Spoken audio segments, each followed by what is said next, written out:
So being new to Stalker as a whole, I finally finished my first playthrough of the game. On Rookie. I can feel the disappointment, I'm sorry. Now, I know that's not the true Stalker experience, so for this video I wanted to do something a little different with how I normally play video games, and that is playing the game on very hard, or veteran in this case, but with a twist. If I die, the run is over. If I die on the last mission, that's it, I'm dead. If I die in the intro, that is it, I am dead. This is in the hopes that I'll treat the game and its scenarios in a different light of having no way to go back and redo what have previously has happened. The rules are as follows. 1. I cannot save scum. If I make a decision I'll come to regret, then so be it. It's just like in real life, you can't turn back time. 2. I can quick save, but that's only in case of crashes. 3. Having only played through the game once, my knowledge of the game is still limited, but I can use what I do know as a way of surviving this harsh world. And 4. As stated, I only have one life. If I die, the run ends. So with the rules established, let's start the run and see how far I can get with one life and no loading saves on the hardest difficulty after only playing through it on Rookie.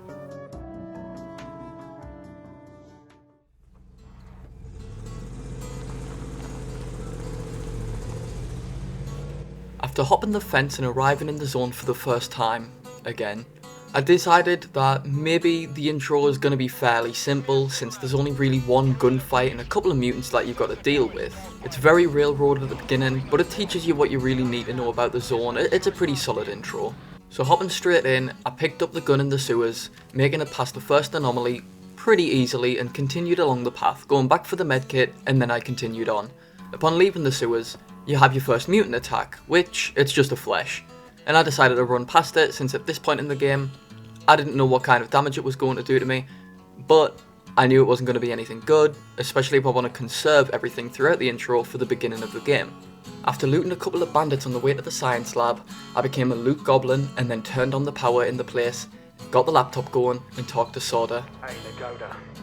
Next was onto the artifact hunt, and this was honestly easier than I thought it was going to be.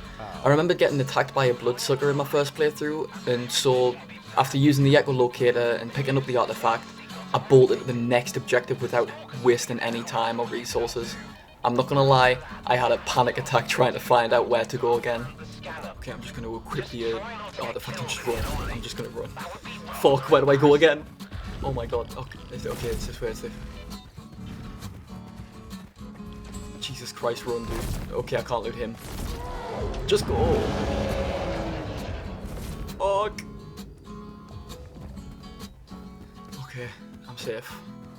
Whew. So setting up the first scanner went smoothly, and then it was onto my first gunfight, and oh boy, seeing how much damage I took was insane on this difficulty. Oh. Holy shit! That's a lot of fucking damage. Oh my god, okay. Let me relocate, let me get my bearings. Alright, let's go. Back into the fight. Fuck. God damn it. I knew I had to get good real fast if I wanted to survive in the zone for more than 5 minutes. I'm not going to lie, as much of a shock as the damage was that I took, I am so glad that the game doesn't rely on bullet sponge enemies like a lot of games do nowadays. So I am so relieved to know that in order to survive, it's all down to skill and not just bullet sponge enemies. I quickly looted the bodies and then quickly moved on to scanner site 2. From this point on, it was smooth sailing through the prologue of the game, dropping the scanner off at the second one with no issues and nothing really in between me and the third scanner location. But before placing the final scanner though, I did put what I needed into the chest on the way there, you know, for safekeeping. But after we place down the third scanner, the patrol of the ward appear, and shit hits the fan before, uh-oh, there's an ambush. Who could have ever sold us out? I bet we'll never see this guy ever again. To be fair, knowing how good I am at the game, we probably won't be seeing him again in this playthrough. I'm not gonna lie. After watching a dog learn how to fly and meeting the sweetest boy in the zone, I realise now that we are now in the open world. No more prologue, no more railroad. Time for me to screw up. And now with my newfound freedom, I decide to return back to that same place where I put the stuff in the chest and voila, all my stuff is still there that I put in the chest. There's a neat little trick for you to avoid getting everything taken off you. That's actually a trick I learned from a YouTube video not long ago. Some of the stuff does get removed, but that's why I didn't put the other gun in there. It gets lost anyways. Anyways, I returned to Richter and picked up my first side quest. I figured that maybe a little more practice with firefights is a good idea, especially if I get ambushed and wiped out in 0.2 seconds flat.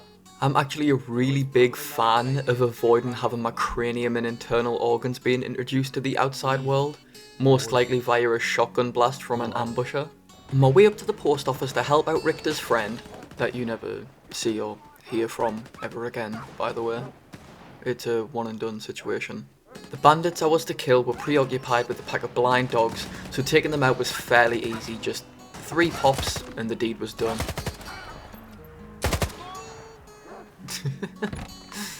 Easiest fight of my life. Oh, did I get him? After talking to Richter's friend, he told me about his friend Gloomy, who got taken by bandits. I wonder where he got that name from. Since my job was only half done, I headed there right away. On the way, I played a very risky game and bolted for a cache that I remembered being in the irradiated helicopter. Quick and easy in and out mission, avoided the blind dogs too. Huh, that was pretty simple. Humans are easy and fun to deal with, but I'm still scared to face mutants at this point, as I know they really can be tanky as hell. I popped my only anti-rad, equipped my new gun that wasn't half broken, and proceeded to the bandit camp to save Gloomy. I remember there only being about 5 bandits, so I knew I wasn't going to screw up that much, right? I tried the stealthy approach at first, but after hearing Gloomy get absolutely blasted, I thought that I might have to be quick. Right, quick stealth operation, in and out. Never mind, looks like I'm going loud. I am not risking that. Last time I just ran in, so this time I still had to be careful, but loud it is. Honestly, for my first gunfight in the actual open world, I figured it couldn't have gone any smoother. I surprised myself. Must have been all those hours I put into playing the game so tactically, even on rookie difficulty. Though I still had a few scrapes in the gunfight, it wasn't too bad. I'm still learning, but I'm used to the damage by now after seeing what it was in the intro.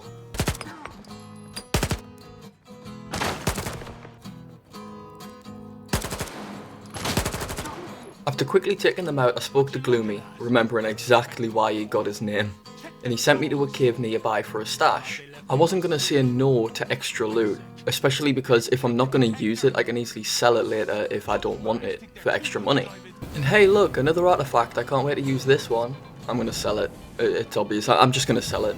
So after the artifact hunt went about as well as expecting, which is almost being burned to death about 5 or 6 times, I swiftly made my way to Zissa, the first settlement of the game. I'm not gonna lie, it's been pretty smooth sailing so far. I wonder how long this run's actually gonna remain that way for though, because before next, I make it to Zissa, and before doing the main quest, I sold a bunch of the junk I was holding, as well as the artifact. Since it was weak and the radiation intake isn't really worth it, especially with me just starting off, I don't really want to be irradiated 24/7. And finally, I accept the mission for the poppy field. On the way to the poppy field, I found a broken down structure and my explorer brain got the better of me because I walked into an ambush of fleshers. Can't avoid it this time, so time to see how well I fare against muties in the zone. Shit. This might be over for me, boys. I mean, I'm not taking that much damage from them. I think I might be fine. Okay, that was a lot of damage actually. Never mind. Okay. Let me just heal up.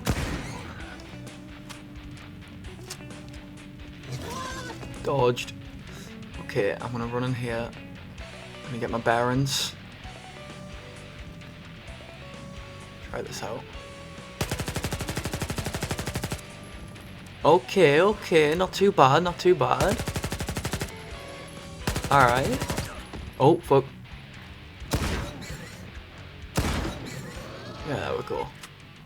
Easy peasy. It went better than expected.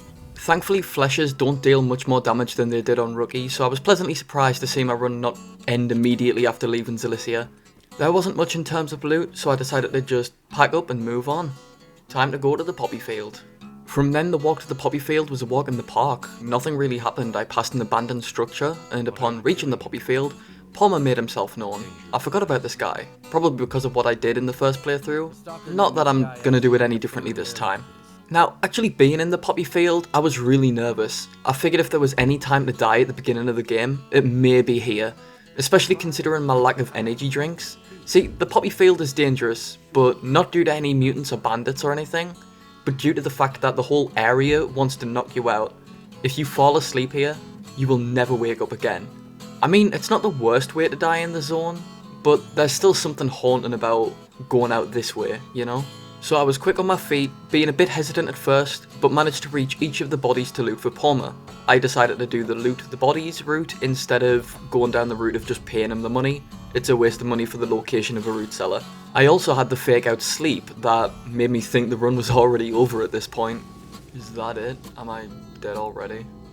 Oh, never mind, I'm back to. Okay, I forgot about that completely. And after that little heart attack, I made it back to Palmer. He gave me the location of the root cellar. I headed back into the poppy field, got the religious icon that I was after for the mission, returned to Palmer, gave him the icon, I got a cool little gun out of that. Then I hit him with the Uno reverse card, before looting his place and returning back to Zissa. On the way back, I passed through the same abandoned area I was in before, but this time I found an underground emission shelter. Once again, my loot goblin brain kicked in, and I had to go and check it out to see if there's any scraps of loot I could find, whether it was to keep in storage or sell when I got back to Zissa. I didn't really end up finding anything much though. I found a medkit, some food, some ammo, and a leather jacket that I wasn't going to be using, so I decided I was going to sell that when I got back. After looting the area, I then realised that all of this stuff, it wasn't just left behind, it wasn't just left there and forgotten about, because on my way out, I saw a bunch of bandits.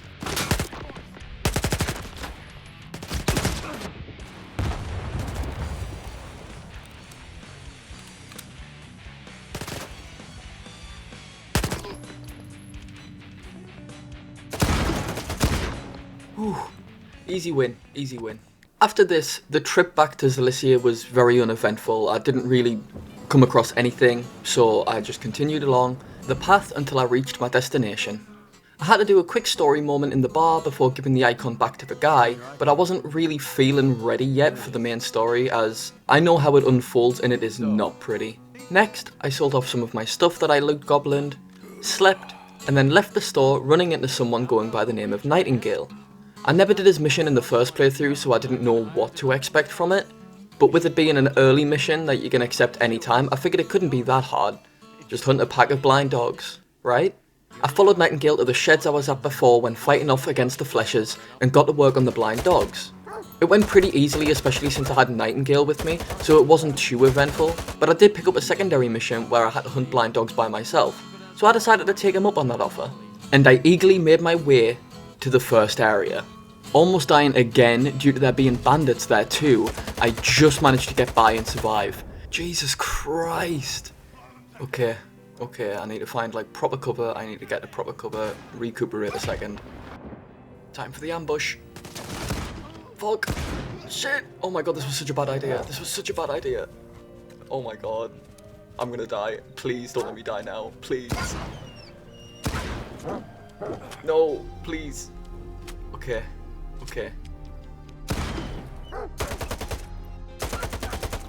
Whew. Okay, job's a good one. Easy win, easy. Okay, I need to stop celebrating like that because one day I am just gonna die. After that grueling fight, I started to hype myself up for the next area, the anomalous zone down below. But then... Oh. Oh shit.